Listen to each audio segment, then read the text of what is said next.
Welcome back to Switched to Linux. So today is Monday and we have another top 5, and I'm going to be talking about the top 5 reasons I will be staying exclusively to YouTube for now. There is going to be a time that I jump off, and not jump off entirely, but there's going to be a time I diversify. But I'm going to explain to you the 5 reasons why I am not doing that right now. So, and this is kind of in response to a lot of comments. You know, anytime I have a video that gets the demonetization, what that means is you have limited ads, limited or no ads on a particular video. I will post that thing and pin it to the top of the comments. So you can, basically, it's my way of keeping a record of which videos were actually demonetized. And every time, you know, I get a lot of people saying, you know, look into this platform, look into that platform. You know, there was VidMe, there was, DTube is one, I think, I don't know. So there's a lot of different platforms out there. There's a lot of other places, but I'm going to give you the top 5 reasons I'm staying exclusive to YouTube for now. Number 1. Eyeballs are everything. Eyeballs are everything. I want to have a significant impact on the community, and we need to go to where the eyeballs are. This is why in business I use Skype. I don't like Skype. I don't want to use Skype, but I am a business person and I have to communicate with a lot of different people, and unfortunately most of them are still on Skype. And as long as Skype is the predominant one, that's where I'm going to be. It's the same thing with doing videos and having a successful content creation business, is that I want to be in a place where people will find the content. So sure, I could go to DTube. I don't even know what the website is. I haven't a clue.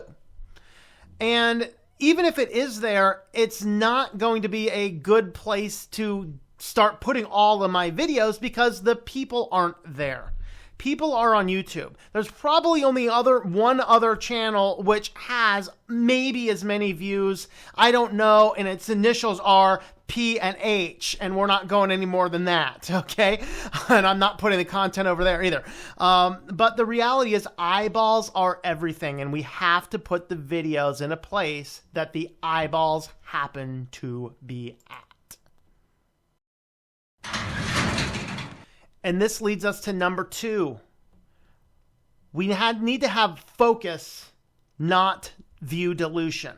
So to grow this channel, to make this channel big, to cause an impact, we have to focus. I cannot be focused if I'm putting videos in all sorts of places, because if anybody would want to watch the videos, they're probably watching them on some other platform, but they probably also watch things here.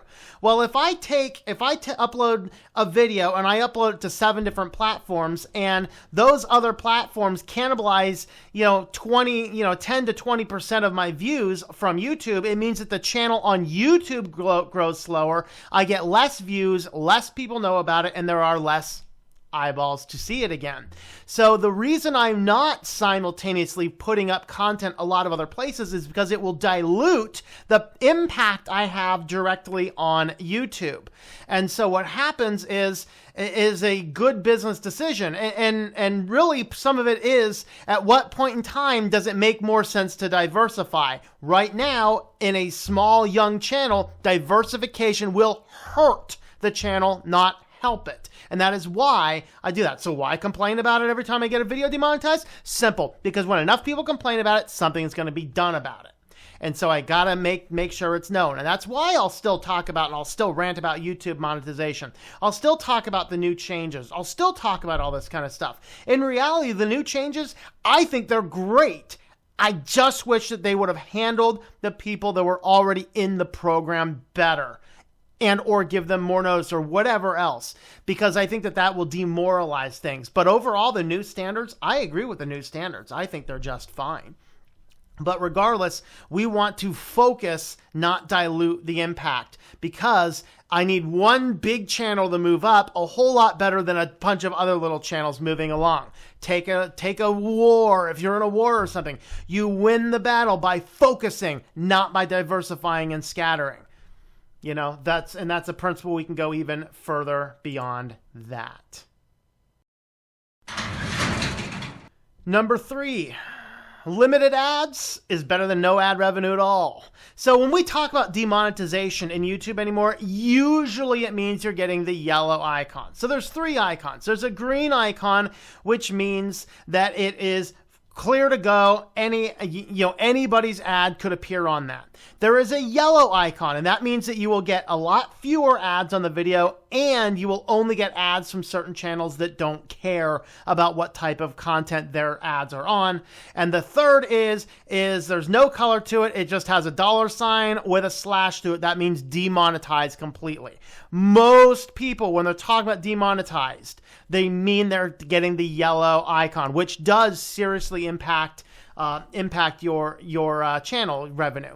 But regardless, limited ads is better than no ads at all. I could put the videos up on 5 or 6 different platforms, but all of the other platforms don't have monetization in place nearly at all. VidMe was trying to do that, but still it wouldn't even come close to what you can get by doing a small channel with monetized videos. Even a limited monetization is better than no monetization at all. And it goes right on back with the first 2. We got to go where the eyes are, and we got to focus rather than dilute. So that leads us to limited ads is better than no ads at all. Now, we're not, keep in mind, relying exclusively on that. And that is the number I need to keep an eye at. What is the income on ad revenue versus what is the income off revenue, off the ad revenue? That is going to be the balancing point as to what point in time do you start to diversify. It is a business decision, and I am a business person with a lot of experience in business. That's why I'm staying exclusive to YouTube for now. Number 4, no cost for the bandwidth use, the storage space. Even if you were doing this on like an Amazon S3, storing your videos on an S3 bucket, running some protocol on an EC2 cloud, distributing all of this, to do the same thing I do on YouTube would very feasibly cost me several $1,000s per month. YouTube is a great no-cost place where I can upload videos up to 4K long-form content. They will store it at no cost to me. They will stream it at no cost to me. And if I get thousands more views, my cost for running the server doesn't skyrocket through there. That's one of those big things we have to be looking at. This is why VidMe wasn't profitable. It costs too much to do this type of thing. So, could I do that? Absolutely. In fact, somebody else even said, it might have been on Level 1 Tech, where they were saying, yeah, we have the technology and the know-how to do all this, but that doesn't mean we want to do it. Okay. And the reality is the fact that it doesn't cost me anything for bandwidth is a huge thing. Because if I want to be a content creator otherwise, and I wanted to develop my own platform or use one of the other smaller platforms, I have to worry about the eyeballs getting there. I have to worry about dilution of views. I have to worry about how to monetize it. And then I have to worry about how to pay for it in the end. The next one up, which the next more viable video production or video platform is probably VidMe, but it costs money to use. And so we have that in mind. So no cost for the bandwidth is an absolutely a huge thing.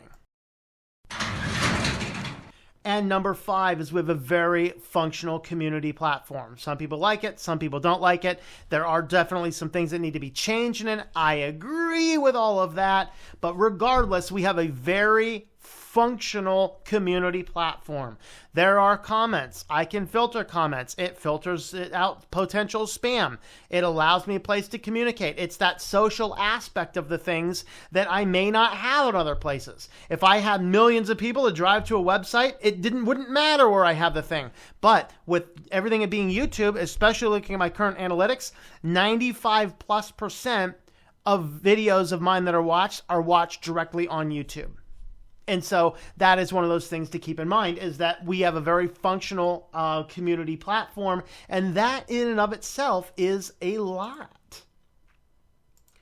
So those are my top 5 reasons why, for now, I will be staying exclusive to YouTube. Will I diversify eventually? Absolutely. It is in the plans. It is in the plans that I kind of have an idea when that's going to happen. I'm not revealing that information yet. But regardless of YouTube shenanigans, regardless of the monetization changes, regardless of how they're treating things, regardless of the fact that nearly every video I post is getting demonetized pretty quickly, regardless of all of that, I am still committed to staying exclusive to YouTube for now because it makes the best business sense to do that.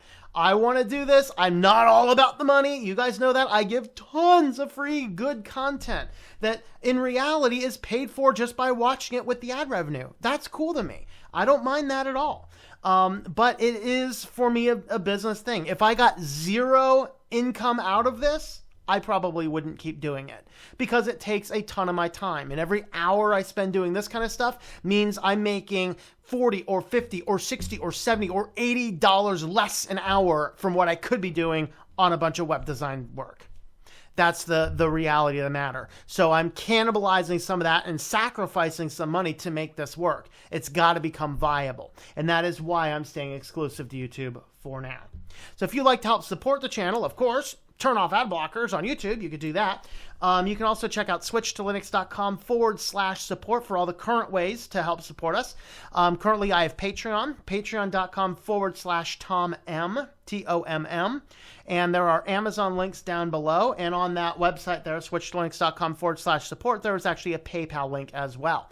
So those are my top 5 reasons. I hope that, if you have some of your ideas or, whether reasons to jump ship or reasons to not, let me know in the comments down below. I'd be interested in hearing that. So thanks for watching and hope that you enjoy switching to Linux.